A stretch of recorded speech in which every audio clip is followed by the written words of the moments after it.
Hello student, most welcome. चलिए लिखेंगे आनंद मासिक पत्रिका अंक 9 के प्रतिलेखन संख्या 3 और 4 का डिक्टेशन।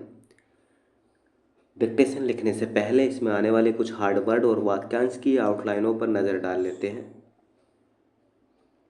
यदि आपको इसका पीडीएफ चाहिए तो आप हमारे टेलीग्राम चैनल से इसका पीडीएफ डाउनलोड कर सकते हैं। टेलीग्राम चैनल का लिंक इस वीडियो के डिस्क्रिप्शन में दिया है। लिखेंगे इसका डिक्टेशन। डिक्टेशन की स्पीड लगभग 80 शब्द पर मिनट रहेगी।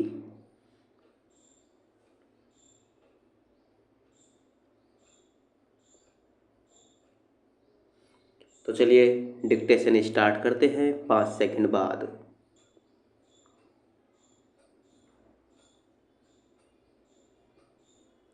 उपाध्यक्ष महोदय, आज देश के अंदर विधि और व्यवस्था की जो हालत है और जिस कारण से सदन चिंतित है, उस विषय पर मैं बोलने के लिए खड़ा हुआ हूँ।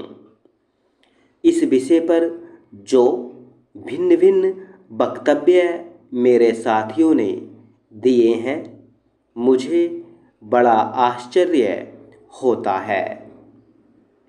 आज यह प्रश्न गंभीरता के साथ सदन में रखा गया है। यहाँ गंभीरता से चर्चा होती है कि देश के अंदर उग्रवाद या आतंकवाद पनप रहा है। इसके पीछे मुख्य कारण गरीबी है, शोषण है, भूखमरी है।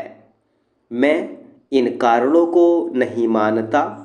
मैं जिस क्षेत्र से चुनकर आता हूँ, उत्तर प्रदेश के अंदर या सारे देश के अंदर ऐसे बहुत से क्षेत्र हैं कि आर्थिक दृष्टि से इतने पिछड़े हैं, इतने गरीब हैं, इतनी वहाँ भूखमरी है और विकास का काम भी 55 वर्षों में वहाँ कुछ नहीं हुआ है।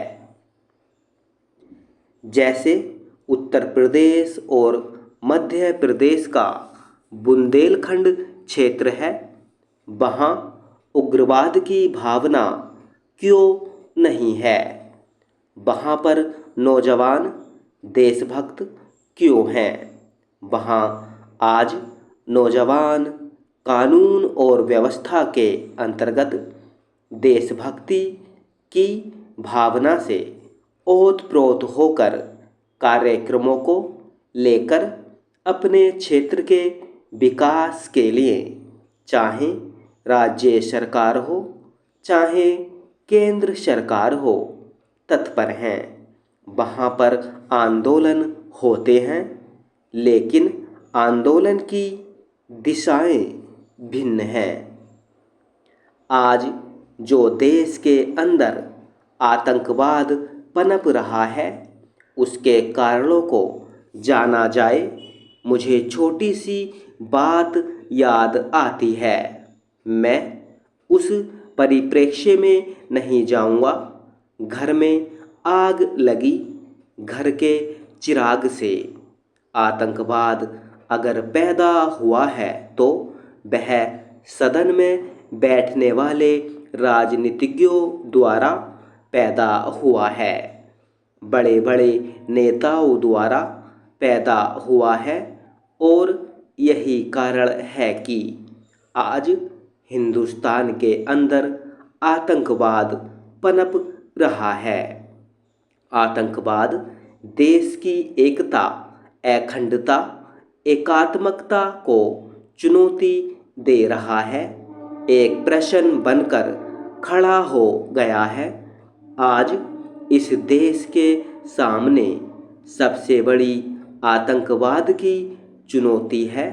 यही चुनौती है कि देश की एकता और अखंडता की, जो देश के अंदर आतंकवाद है, चाहे कश्मीर के अंदर हो, पंजाब के अंदर हो, असम के अंदर हो, उत्तर प्रदेश के तराई क्षेत्र के अंदर हो, राजस्थान, हरियाणा, मध्य प्रदेश के कुछ क्षेत्र के नक्सलाइट्स हों, मद्रास या तमिलनाडु में हो, किसी रूप में वहाँ आग सुलग रही है, वह बंद हो।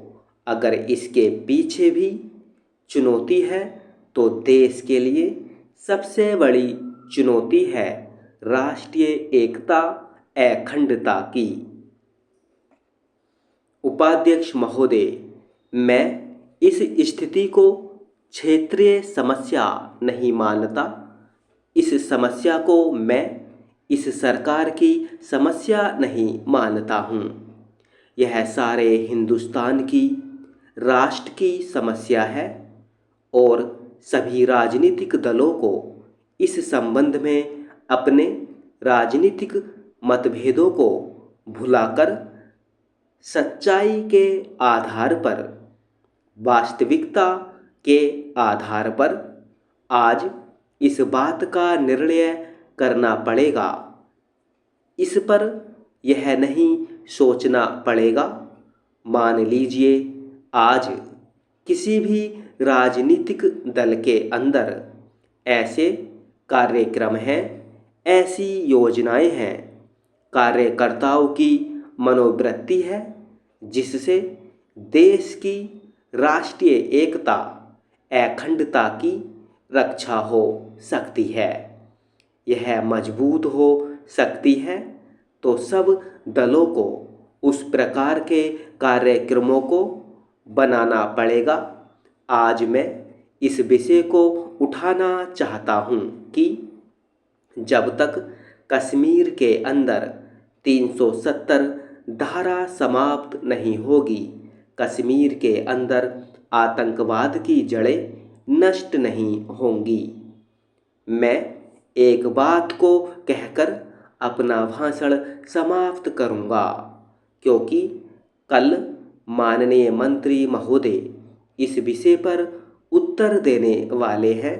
अगर यह सरकार ईमानदारी के साथ अपनी राजनीतिक दुर्भावना से दूर रहकर सच्चाई के साथ आतंकवाद से निपटना चाहती है, आतंकवाद को समाप्त करना चाहती है, तो इस आतंकवाद को उत्तर प्रदेश का ही विषय न माने, अपितु 8 राज्यों में जो आतंकवाद पनप रहा है वहाँ के मुख्यमंत्रियों को बुलाकर एक सम्मेलन करना चाहिए, बैठक करनी चाहिए। वह एक प्रदेश की नहीं, 8 प्रदेशों की योजना बनाकर सामूहिक रूप से लड़ाई करें तो आतंकवाद से डटकर मजबूती से मुकाबला किया जा सकता है, जो देश के लिए बहुत बड़ा खतरा है। हमारी एकता और अखंडता के लिए खतरा है।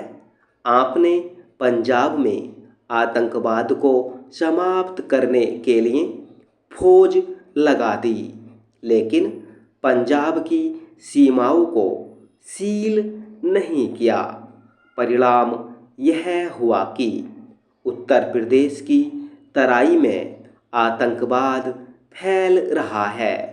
पंजाब में आतंकवाद दूसरी तरह का है, कश्मीर में दूसरी तरह का है और असम तथा तमिलनाडु में दूसरी तरह का है। लेकिन इससे कैसे निपटा जाए, सरकार अलग अलग तरीके से सोच रही है।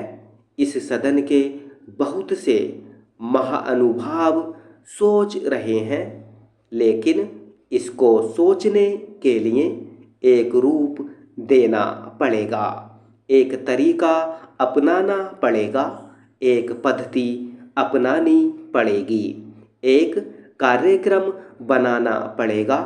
जब इस प्रकार का सोच होगा और सदन में सरकार सभी को विश्वास में लेकर इन प्रदेशों के मुख्यमंत्रियों के साथ बैठकें करेगा और एक योजना बनाएगा। तब तो आतंकवाद से निपटा जा सकता है, अन्यथा नहीं। स्टॉप।